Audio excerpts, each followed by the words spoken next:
नमस्कार। जनशोध न्यूज़ में आपका स्वागत है। मैं प्रदीप तिवारी। WHO ने दो माना है कि जो हार्ट अटैक है वो सबसे बड़ा किलर है स्वास्थ्य की दृष्टि से। यानी दूसरे शब्दों में वर्ल्ड हेल्थ ऑर्गेनाइजेशन ये कह रहा है कि किसी बीमारी से मरने वाले लोगों की संख्या सबसे अधिक आज हार्ट अटैक से हो रही है। आखिर हार्ट अटैक इतना घातक क्यों हो रहा है? पहले तो माना जाता था कि ये 65 ईयर के बाद में एक घातक बीमारी के रूप में उभरता था और ज़्यादातर मौतें इससे होती थी। मगर पिछले 1-2 वर्षों से ये युवाओं में भी उतना ही रूप से दिख रहा है जितना कि बुजुर्गों में दिख रहा है। आज युवा भी इसकी चपेट में आ रहे हैं। जहां पहले 65 से 70 साल के बुजुर्गों को इसका अधिक खतरा होता था, आज तो कोई उम्र ही नहीं रह गई है। 20 साल, 25 साल, 30 साल, 35 साल, 40 साल, 45 साल ऐसे युवा भी इसकी चपेट में आ रहे हैं और यह आंकड़ा लगातार बढ़ता चला जा रहा है। आखिर इसके पीछे वजह क्या है? इसकी तफ्तीश करते हैं। भारत की बात करें तो हम हार्ट डिसीज़ की बात कर रहे हैं। पहले ही मैं क्लियर कर दूं, नहीं तो आप इसे हार्ट अटैक से मौतों के आंकड़े के रूप में देख लें और आप उससे डर जाएं, तो निश्चिंत रहिए। हमें आपको इस पूरी रिपोर्ट का यह आशय कहीं से नहीं कि हम आपको डराना चाहते हैं। हम केवल आपको वास्तविकता बताना चाहते हैं और सतर्क करना चाहते हैं, जिससे कि आप इस डिसीज़ से लड़ सकें और इससे बच सकें।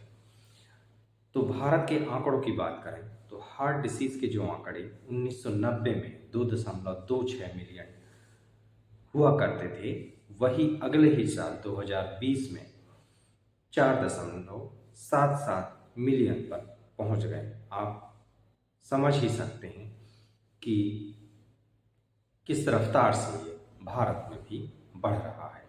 अमेरिका तो इसमें सिरमौर है ही, वहाँ कई मिलियन लोग इसकी चपेट में आ चुके हैं और वहाँ मौतों का आंकड़ा भी बहुत अधिक है।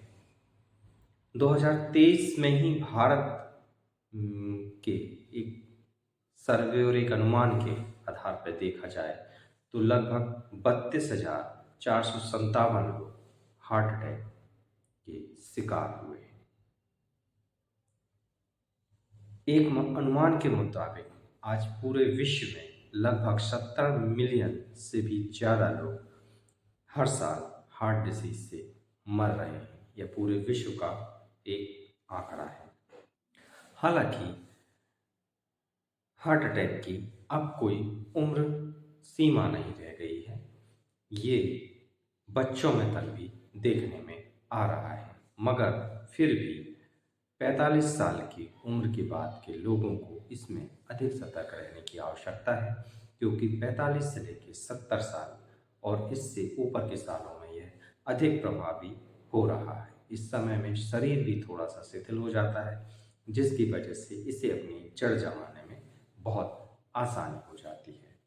तो अगर आप इस कैटेगरी में आते हैं तो थोड़ा समझ जाइए। इसमें अगर भारत में इसके बढ़ने की बात करें तो उसका कारण अनहेल्थी लाइफस्टाइल है। सोने का समय तय नहीं, उठने का समय तय नहीं, तनाव भरी जीवन शैली, अधिक स्ट्रेस होना और उसके हिसाब से ही अनहेल्थी फूड भी खाना, पैकेज फूड का ज़्यादा इस्तेमाल करना और वर्ल्ड हेल्थ ऑर्गेनाइजेशन की कहीं ना कहीं रिपोर्ट भी कह रही है, विभिन्न मीडिया रिपोर्ट भी बता रही हैं कि कोविड के कारण भी इसमें इजाफा देखा जा रहा है। तो वास्तव में करना क्या है? आपको केवल हेल्थी लाइफस्टाइल अपनाना है, सोने का समय तय करना है, जागने का समय तय करना है। रात में जल्दी सो जाइए, 10 बजे तक आप सो जाइए और सुबह जल्दी उठ जाइए। इसके अलावा किसी भी चीज़ का अधिक तनाव ना लीजिए, क्योंकि आज के जीवन में ये तो कहा ही नहीं जा सकता कि आपको तनाव ना हो, मगर उसे मेडिटेशन और योगा के माध्यम से या किसी अन्य तरीके से जो आपको अच्छा लगता है उसे कम करिए और स्ट्रेस थोड़ा कम लीजिए। इसके अलावा हेल्थी फूड आप लीजिए। हेल्थी फूड में वेजिटेबल लीजिए, फल लीजिए और इन सारे उपायों से आप अपने हार्ट को अच्छा रख सकते हैं। अगर आप अपने हार्ट की पोजीशन के विषय में जानना चाहते हैं कि वह किस पोजीशन में है, अच्छी पोजीशन में है या उसमें गिरावट आ गई है, या आप हार्ट डिसीज़ की तरफ बढ़ रहे हैं, तो आपको बहुत छोटे छोटे प्रयोग घर में ही भी कर सकते हैं। पहला तो ये है कि जो अंगूठे के नीचे ठीक ये जो नस आती है, मैं आपको कैमरे में दिखा रहा हूँ, इसको आप छूइए और 10 सेकंड तक इसकी पल्स को फील कीजिए, उसके स्ट्रोक्स को गिनिए और गुणा उससे कर दीजिए 6 का। अगर ये 60 से 100 के बीच में आंकड़ा आता है तो आपका हार्ट प्रारंभिक रूप से माना जा सकता है कि वो ठीक ठाक पोजीशन में काम कर रहा है। मगर इससे ये बिल्कुल भी कतई अनुमान न लगा लीजिएगा कि वह बिल्कुल ही सही है। यह एक छोटा तरीका है, प्रारंभिक तरीका है। इसके अलावा दूसरा तरीका है आपका ब्लड प्रेशर की नियमित जांच। अगर उसमें 80 से 110 के बीच में आपका ब्लड प्रेशर रहता है तो मान कर चलिए कि आपका हार्ट लगभग ठीक ठाक अवस्था में काम कर रहा है। अगर इससे ऊपर या इससे नीचे होता है तब आपको डॉक्टर से कंसल्ट करना चाहिए और मान कर चलना चाहिए कि कहीं ना कहीं आपकी हार्ट में कोई ना कोई प्रॉब्लम अवश्य आ रही है। अगर आपको ये सारे सिम्टम्स लगते हैं और कोई भी वजह से आपको ऐसा लगता है कि आपको हार्ट की प्रॉब्लम है, उसके वैसे सिम्टम्स बहुत कॉमन से सिम्टम्स बहुत पहले से दिखने लगते हैं, जैसे आपका chest pain, chest tightness, chest pressure, chest discomfort, pain in the neck, Jake, throat, upper valley of the area. इसके अलावा वीकनेस और कोल्डनेस इन लेग और आर्म, ये भी आप फील कर सकते हैं। अगर ऐसा कुछ भी आप फील करते हैं तो आप डॉक्टर से कंसल्ट कर सकते हैं, ईसीजी करा सकते हैं। ईसीजी एक बहुत ही सरल विधि है आपके हार्ट की पोजीशन जानने के लिए। उसके रिथम रेट से ये जाना जा सकता है कि हार्ट किस तरीके से काम कर रहा है या किस हिस्से में इसमें कोई प्रॉब्लम आया है। बहुत सस्ता भी है, लगभग 1000 से 1200 रुपये के मामूली से खर्च में, जिसमें कि डॉक्टर की फीस भी इंक्लूड है, आप इसे करवा सकते हैं और जान सकते हैं कि आपका हार्ट किस तरीके से काम कर रहा है। तो हम बात कर रहे थे कि हार्ट की प्रॉब्लम आखिर इंडिया में हो क्यों रहे हैं, तो उसका मेन रीज़न तो हमने बता ही दिया था, फिर से दोहरा देते हैं। इनएक्टिविटी, स्ट्रेस, उसमें स्मोकिंग भी जोड़ दीजिए, अल्कोहल ड्रिंकिंग भी जोड़ दीजिए, डायबिटीज़ और हाइपरटेंशन, ये प्रमुख कारण हैं जो भारत में हार्ट अटैक के मेजर इशू बना रहे हैं। आपको हार्ट की पोजीशन के विषय में भी बता देते हैं कि जिन पैरामीटर्स को आप समझकर या जानकर आप समझ सकते हैं कि आपका हार्ट किस पोजीशन में है, अच्छी स्थिति में है या हार्ट डिसीज़ की ओर बढ़ रहा है। हार्ट रेट की जहाँ तक बात करें तो ये 60 से 100 अगर आपका के बीच में है तो बेहतर पोजीशन में काम कर रहा है। 60 से नीचे भी अगर जाता है तो आपके लिए खतरा है, 100 से ऊपर भी जाता है तब भी 120 तक तो ठीक है, उससे ऊपर जाता है तो ये आपके लिए खतरे की घंटी है, तो आपको डॉक्टर को कंसल्ट करना चाहिए। दूसरी बात है ब्रीथिंग। ब्रीथिंग आपकी ठीक ठाक होनी चाहिए, एक स्टैंडर्ड लेवल पर होनी चाहिए। अगर वह नहीं है, आप अगर बार बार हाँफ जाते हैं, तो यह हार्ट की ओर, हार्ट डिसीज़ की ओर आपको इशारा करता है। आपको इसे चेक करवाना चाहिए। एनर्जी लेवल, अगर आपका एनर्जी लेवल बार बार डाउन होते जाता है, तब भी आपको इस ओर यह इशारा कर रहा है, आपको डॉक्टर से कंसल्ट करना चाहिए। ब्लड प्रेशर 8 जो मैंने बताया था 80/120, यानी 80 से 120 के बीच में तो सामान्य है, मगर अगर इससे ऊपर चढ़ता है तब आपको सतर्क हो जाना चाहिए। नियरेस्ट अच्छे डॉक्टर से कंसल्ट करना चाहिए। इसके अलावा जो एक पैरामीटर है वह है सीढ़ी टेस्ट। आप सीढ़ी चढ़िए, कहा जाता है कि लगभग 45 सीढ़ी चढ़िए। अगर उसके बाद भी आपको आपकी सांस फूलती नहीं है, तो आप मान के चल सकते हैं कि आपका हार्ट बहुत ठीक ठाक पोजीशन में काम कर रहा है। अगर ऐसा नहीं होता, इसके विपरीत होता, आपकी सांस फूलने लगती है, तो आप मान के चल सकते हैं कि आपके हार्ट की पोजीशन ठीक नहीं है और आपको डॉक्टर से कंसल्ट करने की आवश्यकता है। अब हार्ट के अटैक या हार्ट डिसीज़ की जब हम बात करते हैं, तो हम केवल हार्ट अटैक पर ही आकर फोकस हो जाते हैं।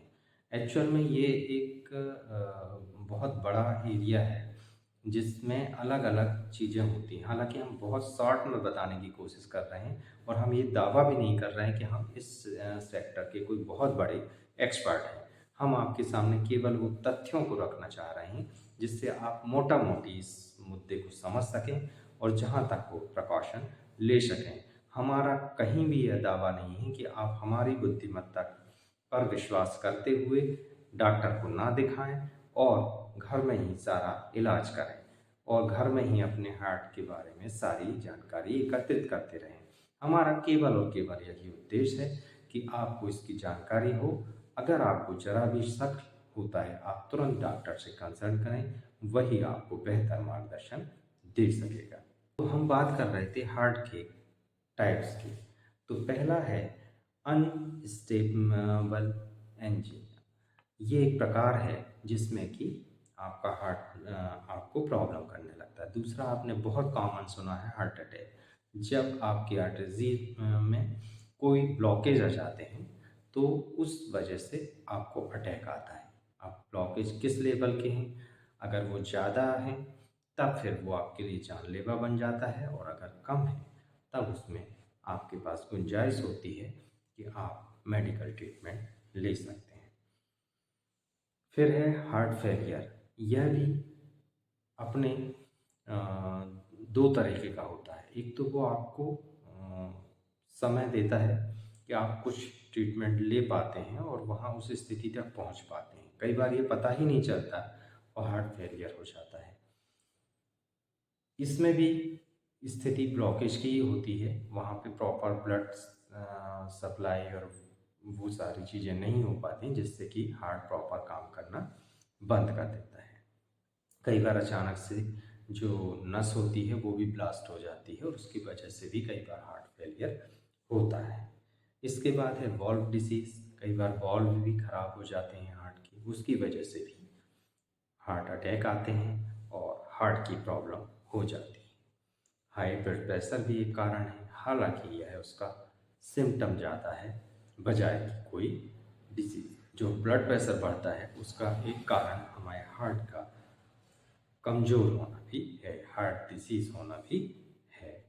इसके बाद भी कई बार हम सारी चीज़ें अच्छे से करने के बाद भी लोगों की लाइफ स्टाइल अच्छी होती है, उनकी फूडिंग की स्थिति अच्छी होती है, उनके उठने और सोने और उठने की भी अच्छी स्थिति होती है, मगर तब भी उन्हें हार्ट अटैक आता है। कहा जाता है कि इसको तो कोई दुर्व्यसन भी नहीं थी मगर फिर भी हार्ट अटैक से चला गया। एक और कारण उसका होता है हेरिडिटिकली।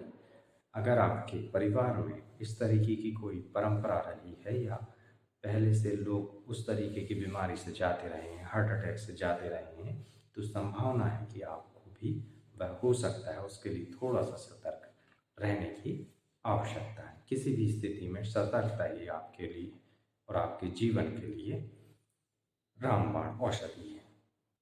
अब हमने ये भी जान लिया कि हार्ट अटैक होता क्या है, कैसे होता है, उसके सिम्टम्स क्या हैं, किस किस टाइप के होते हैं। अब बात कर लेते हैं कि इससे बचाव कैसे किया जा सकता है। तो बचाव करने का सीधा सिंपल तरीका है, जो हमने बताया था कि इसके कारण है, उस पर सुधार कर लेना है। आप हेल्थी डाइट यूज़ करने लगें। इसमें दो कैटेगरी हैं, एक तो वेजिटेबल है, एक फ्रूट्स है। तो वेजिटेबल में आप हरी पत्ती युक्त सब्जियां ले लें, सलाद का ज़्यादा इस्तेमाल करें, दालें और टमाटर, इन सब चीज़ों का ज़्यादा इस्तेमाल करें। इसके अलावा फलों में एप्पल, मैंगो, ब्लैक बेरी और बादाम इत्यादि, ऑरेंज, इन सब का इस्तेमाल करेंगे तो ये आपके हार्ट के लिए बहुत बेहतर होगा। चाय और कॉफ़ी को जहाँ तक हो सके अवॉइड करने का प्रयास करें। इसकी जगह में ग्रीन टी अगर आप ले सकते हैं तो बेहतर होगा। दूध का इस्तेमाल करें, इससे आपको विटामिन मिलेगा और यह आपके हार्ट अटैक की संभावना को कम करेगा। स्मोकिंग को पूरी तरीके से ना कह दें। अगर आप अल्कोहल भी लेते हैं तो उसे भी बंद कर दें अगर आप इससे बचना चाहते हैं, क्योंकि ये सारे इसके सख्त दुश्मन हैं। अपनी कोलेस्ट्रॉल के लेवल को रेगुलर टेस्ट करवाते रहें और इसे कंट्रोल पर रखें, क्योंकि हार्ट अटैक का सबसे बड़ा कारण कोलेस्ट्रॉल उभर कर अभी आया है, जो कि वर्ल्ड हेल्थ ऑर्गेनाइजेशन की रिपोर्ट में कहा गया है। स्ट्रेस जो आज की जीवन की एक सबसे बड़ी सच्चाई है, उसे मैनेज करने का प्रयास करें। हम खत्म करने की तो बिल्कुल भी बात नहीं कर सकते, क्योंकि वो संभव नहीं है। इसे मैनेज करिए। आप चाहें तो मेडिटेशन करिए या फिर किसी अन्य उपाय से, जो आपको लगता है, संगीत है, योगा है, जो आपको अच्छा लगता है, उसके माध्यम से इसे कम करने का प्रयास करिए। यही इसके रामबाण है, जिससे आप इस डिसीज से बच सकते हैं।